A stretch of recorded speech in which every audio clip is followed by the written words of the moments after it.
आज एक new topic के साथ उपस्थित हुए हैं। टॉपिक इंग्लिश ग्रामर से रिलेटेड है और बेसिक नॉलेज आप को आज हम बताएंगे। शुरू से हम लोग ट्रांसलेशन बनाते हैं, अनुवाद करते हैं इंग्लिश में, तो छोटी छोटी चीज आप नहीं जान पाते हैं, बेसिक चीज आप सभी को आज हम अवगत कराएंगे। सबसे पहले हम लोग जानेंगे use of is are am, कि इज और आर और एम का प्रयोग कहाँ कहाँ होगा, कब होगा। तो सबसे पहले हमको जानना होगा इंग्लिश में पर्सन, PERSON, पर्सन मीन्स होता है पुरुष। क्या होता है? पुरुष। इंग्लिश में पर्सन 3 प्रकार के होते हैं। कितने प्रकार के? 3 प्रकार के।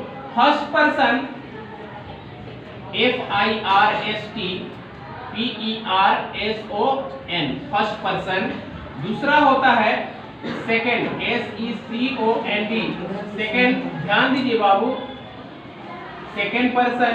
और तीसरा होता है थर्ड पर्सन, थर्ड पर्सन। अगर पर्सन का आपका ज्ञान नहीं है तो ट्रांसलेशन बनाने में आपको बहुत दिक्कत होगी, इसलिए हम बेसिक चीज बता रहे हैं, आप ध्यान से देखेंगे, सुनेंगे। इंग्लिश में पर्सन कितने प्रकार के होते हैं? 3 प्रकार के। फर्स्ट पर्सन, सेकंड पर्सन और थर्ड पर्सन। आप बताइए, फर्स्ट पर्सन कोई पूछेगा कि फर्स्ट पर्सन में कौन कौन से सब्जेक्ट आते हैं, तो क्या आप बोलेंगे? आई और वी आता है। आई और वी आता है। फर्स्ट पर्सन में क्या आता है? आई और वी। सेकंड पर्सन में यू, सेकंड पर्सन में क्या आता है? यू। और थर्ड पर्सन में आता है ही, सी, इट, नेम और पोस्ट। नेम और पोस्ट, ध्यान दीजिए। थर्ड पर्सन में कौन सा सब्जेक्ट आते हैं? EHIRD। थर्ड पर्सन में ही, सी, इट, नेम और पोस्ट। नेम किसी का नाम हो, लड़का का नाम हो, लड़की का नाम हो, वो क्या हुआ? थर्ड पर्सन में आते हैं, ठीक है। और पोस्ट का मतलब होता है पद, जैसे डॉक्टर, इंजीनियर, बढ़ई, शिक्षक, किसान, ये सब क्या है? पोस्ट है। तो पोस्ट भी थर्ड पर्सन में आते हैं। कोई पूछेगा आपसे कि फर्स्ट पर्सन में कौन सा सब्जेक्ट आते हैं, तो क्या बोलेंगे? आई। और सेकंड पर्सन में यू, थर्ड पर्सन में सी, इट, नेम और पोस्ट। ये सब पर्सन के बारे में आपको जानकारी हुई। ध्यान दीजिए, एक और बेसिक नॉलेज आपको बताते हैं। नंबर, नंबर भी पढ़े हुए हैं, NUMBR। नंबर इंग्लिश में 2 प्रकार के होते हैं, सिंगुलर नंबर और प्लूरल नंबर। सिंगुलर नंबर और दूसरा होता है प्लूरल नंबर, ठीक है। जिस नाउन से एक ही व्यक्ति या वस्तु का बोध होगा उसका सिंगुलर नंबर कहा जाता है, और जिस नाउन से 2 या 2 से अधिक व्यक्ति या वस्तु का बोध होगा उसको प्लूरल नंबर कहा जाता है, ठीक है। जैसे बॉय, बॉय कहने के कितना लड़का का बोध होगा? 1। बॉयज यानी बहुत से लड़के का बोध होगा।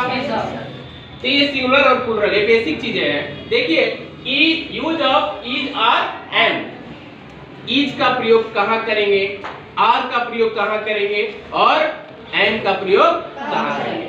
तो प्रेजेंट टेंस में, वर्तमान काल जिसको कहते हैं, जिस हिंदी वाक्य के अंत में है, हूं, हो, रहे, जिस हिंदी वाक्य के अंत में क्या रहे? है, हूं, हो, रहे, तो सब्जेक्ट के अनुसार इज, आर, एम का प्रयोग करते हैं। किसके अनुसार? सब्जेक्ट के अनुसार। अगर सब्जेक्ट रहेगा आई, तो आई के साथ किसका प्रयोग करेंगे? एम। अगर सब्जेक्ट रहेगा वी, तो उसके साथ आर का प्रयोग करेंगे। और सब्जेक्ट यू रहेगा तो इसके साथ आर का प्रयोग। अगर सब्जेक्ट दे रहेगा देख ये प्लुरल है, ये थर्ड पर्सन में आता है लेकिन ये प्लुरल नंबर है। जब प्लुरल नंबर रहेगा तो आर का प्रयोग किया जाता है। अगर सब्जेक्ट ही रहे, सी रहे, इट रहे और कोई नेम रहे या पोस्ट रहे तो इसके पहले इज का प्रयोग किया जाता है। ध्यान दीजिए, ही, सी, इट, नेम और पोस्ट के साथ इज का प्रयोग किया जाता है, लेकिन ध्यान देना है कि सब्जेक्ट सिमिलर होना चाहिए। सिमिलर नंबर क्या होना चाहिए? Similar number. Okay, similar number के साथ ही, सी, इट, नेम और पोस्ट रहेगा और वह सिमिलर रहेगा तो इज का प्रयोग करेंगे। अगर प्लुरल हो जाएगा जैसे राम एंड श्याम रहेगा यानी प्लुरल हो गया तो प्लुरल के साथ आर का प्रयोग किया जाता है। ठीक है, बेसिक नॉलेज ध्यान दीजिए। अगर आई रहेगा तो किसका प्रयोग करेंगे? एंड। वी के साथ आर, वी के साथ आर, यू के साथ आर, दे के साथ are, he, she, it, name और पोस्ट के साथ इज का प्रयोग किया जाता है। लेकिन ध्यान देने की बात यह होती है कि सब्जेक्ट सिंगुलर होनी चाहिए। ठीक है, क्या होनी चाहिए? सिंगुलर। तो आइए फॉर एग्जांपल में हम लोग पढ़े, ये बेसिक चीज बताए हैं आप लोग को। डस्टर क्या हो गया आप लोग का जी?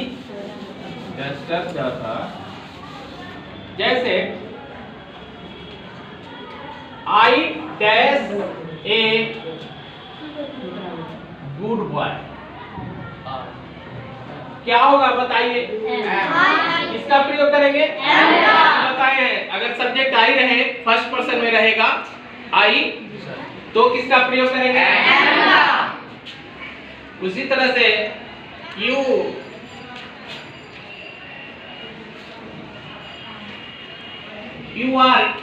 You dash a good boy, क्या होगा? You are a good boy. इसका मतलब तुम एक अच्छा लड़का हो। ध्यान दीजिए, समझ लीजिए, ध्यान बाबू ध्यान दो। अगर ये देखिए क्या है, कोई पूछेगा कि आई क्या है तो क्या बोलेंगे? बोलिए। आई फर्स्ट पर्सन है, ये है पर्सन यानी प्रोनाउन है। आई क्या है? नाउन है, प्रोनाउन है, एडजेक्टिव है, प्रोनाउन है। ए क्या है? देखिए आर्टिकल बताए थे, ए एंड द को क्या करते हैं? आर्टिकल। ए क्या है? एंड क्या है? डीपली ज्ञान समझिए। Is, are, am, was, were, has, have, can, could, shall, should, ये सब हेल्पिंग वर्ब होता है। क्या होता है? गुड क्या है? एडजेक्टिव। क्या है? एडजेक्टिव। बॉय क्या है? नाउन। क्या है? नाउन। सिंगुलर है कि प्लुरल? सिंगुलर है। क्या है? सिंगुलर। प्रॉपर नाउन है कि कॉमन नाउन है? Common noun. प्रॉपर नाउन खास नाम को कहा जाता है। Yes sir. ये कॉमन नाउन है। ठीक है, ध्यान दीजिए। यू क्या है? Second person. क्या है? यू प्रोनाउन है। क्या है? प्रोनाउन है। आर क्या है? हेल्पिंग वर्ब है। क्या है? Helping verb. HB, ए क्या है? आर्टिकल। अभी बताएं, ए क्या है? आर्टिकल। गुड क्या है? एडजेक्टिव। और बॉय क्या है? कॉमन नाउन है। सिंगुलर है कि प्लुरल है? सिंगुलर। उसी तरह से अगर मान लीजिएगा रहेगा Ram and Shyam dash friends.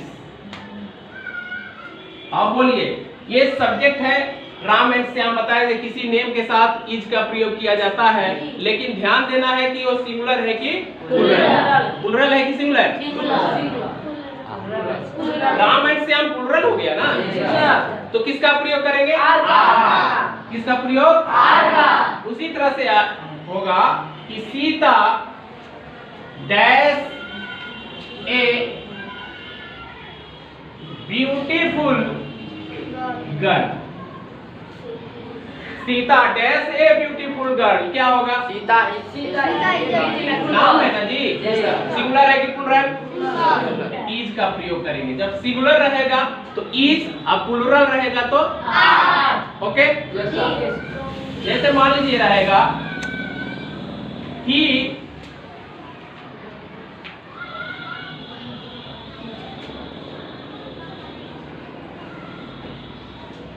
He dash going to market, वह बाजार जा रहा है। क्या होगा, इज होगा कि आर होगा? इज होगा। He is going to market, वह बाजार जा रहा है। ओके, उसी तरह से अगर रहेगा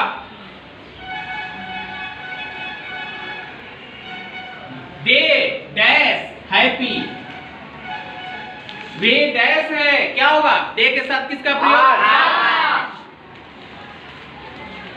आशा है यह वीडियो आप सभी को पसंद आया होगा। बेसिक चीज से आपको अवगत कराएं। ये बेसिक चीज अगर आप समझते हैं तो कहीं भी आपको अनुवाद करने में, ट्रांसलेट करने में कोई दिक्कत नहीं होगी। तो अगर यह वीडियो आप सभी को पसंद आया होगा तो वीडियो को लाइक करके सब्सक्राइब कर दीजिएगा। धन्यवाद।